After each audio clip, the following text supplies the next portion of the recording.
his presence is more important than our sacrifice. Being near to him, listening to him is more important than like, right, here I am, here's my sacrifice, there's the throat, splash it on the walls, thanks very much, see you next week.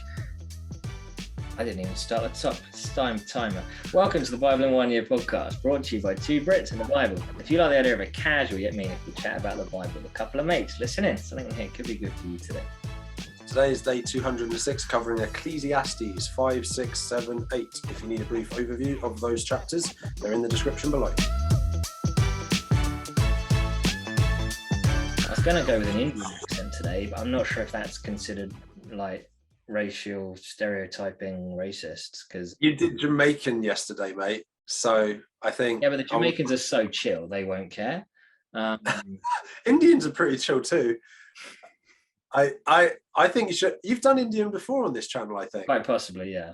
I feel cheated. I feel like I didn't get my daily dose of accent, but no pressure, maybe add it in at some point during this. And shout out to all the Christian people of Indian descent, of which there are quite a few in Austin, and we love you. Chapter 5, verse 1. Off you go, Adam. Oh, cheers, Bo. Guard your steps when you go to the house of God. Go near to listen rather than to offer the sacrifice of fools who do not know what they do wrong. And I just love this because it's, again, one of those focuses on it's not the sacrifice, and instead of this time it being obedience, it's not on the sacrifice, it's just going close and listening, and it's just his presence is more important than our sacrifice. Being near to him, listening to him is more important than like, right, here I am, here's my sacrifice, there's the throat, splash it on the walls, thanks very much, see you next week. Right, be there and listen.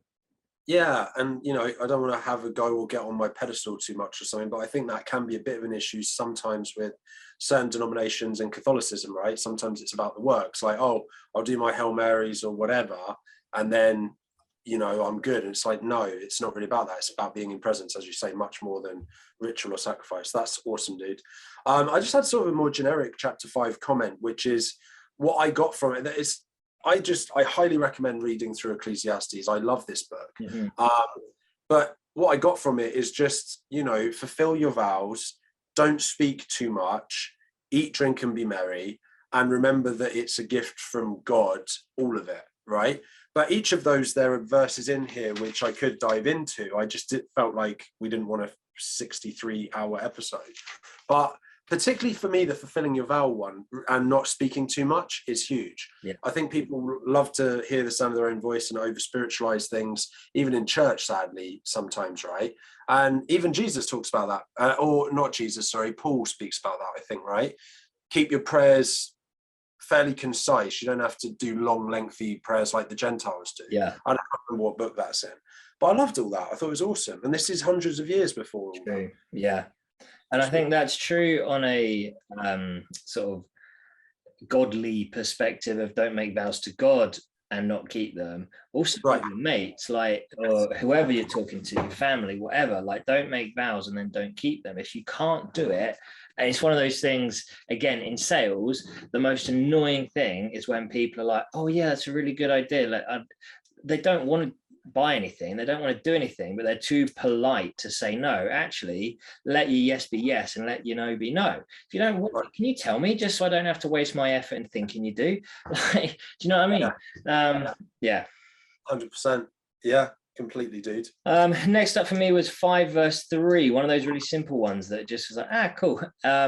Ecclesiastes 5:3, a dream comes when there are many cares. And it was just this, like, actually, our dreams and our ambitions come out of what we're passionate about. That was it. Yeah. I loved it.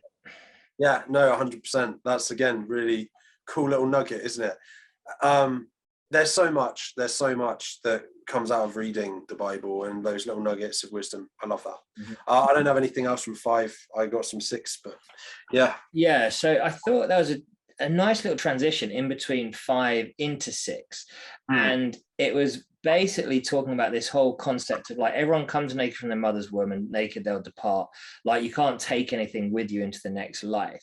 And then it's this whole thing about the difference between someone who's worked to an average level and found satisfaction in their labor, And then God gives them the wealth and possessions and the ability to enjoy them, to accept their lot and be happy in their toil. Like someone who's not got all earthly riches, but is happy with what they have and can live that good life.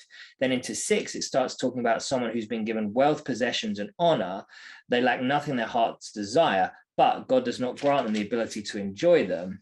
Right. And it's just like, there are times that I've heard stories being in life insurance of people that have retired and then passed away within a month or two of retiring. It's like you work your entire life to build this idea of retirement, but unless you're in a healthy enough position to enjoy it, then what was the point in working so hard your entire life? And like, we work ourselves sick to earn money, but then we need to use the money we've just earned to pay for the doctors and the deal with the sickness. Whereas you could have just worked at 80% of what you've just done, still work well, still work for the Lord, all that stuff, but don't work yourself to an early grave, basically. Yeah, 100%, man. That is good. It's something that we all need to think about. And I had put as a generic thing about chapter 6, what I got from it is try to enjoy life and what you have. Also, chapter 6, verse 7, all the toil of man is for his mouth, yet his appetite is not satisfied, right? And I thought about this quite a bit. So the idea that all of your work, ultimately, you sort of either eat or you, like some people boast about their achievements, right? Mm-hmm. But the other thing is sometimes, especially in the West where we have so much a lot of the time, like sometimes you'll just find yourself eating for a taste, not because you're hungry, right? And that I think links a lot to what you're saying about like finding satisfaction. Sometimes you can have a full belly and you'll still be just picking at other flavors because you're never fully satisfied, right? And I think that that's kind of what is being said in here as well, and that's a shame. And I think I'm on to chapter 7, and I think so are you, buddy? Yeah, indeed. Just sort of touching on your point just there, I have started in the last few weeks doing intermittent fasting, just purely because it's taken me so long to get back in the kind of shape I was pre-accident, where I was able to play a lot of sport, and it just is annoying me. And I was exactly the same way. I'd be full, but I was like, I just fancy a little bit of something. But actually, since doing the intermittent fasting, which basically, for those of you that don't know, is not eating from 9 p.m. to 1 p.m. the next day, and I do pretty well on that. I don't need food to not be a monster like some humans.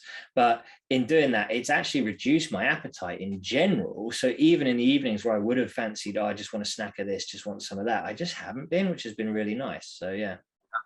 I did that for years, mate. It's really, really good. I should probably get back on that. But yeah, for anyone who's interested in that randomly, there's a great book called The Obesity Code by Dr. Jason Fung. It's one of my favorite books, actually. Oh. So, you might, sounds like a crushing already, Ads, without a book. So good for you, mate. Okay. And it's a cool book because it's like, I'm not selling you anything. I'm literally selling you don't eat, like buy less stuff.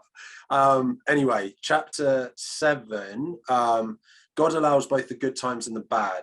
So to bring about his glory, sometimes there's good seasons, sometimes there's what we would see as bad seasons. It's kind of like what you were saying, Ads, like from our perspective, we can't really always understand why things are the way they are. We have no control over when either is coming either. So I think I said this a couple episodes ago, you could be having the best week of your life and then bang, something just destroys you from out of nowhere. And you just never have control of that. I had a couple of verses as well from 7. So verse 20, there is no one on earth who is righteous, no one who does what is right and never sins. And so obviously this is pre-Jesus, pre-Messiah, everything, right? And it's spot on. There never had been and there never has been since.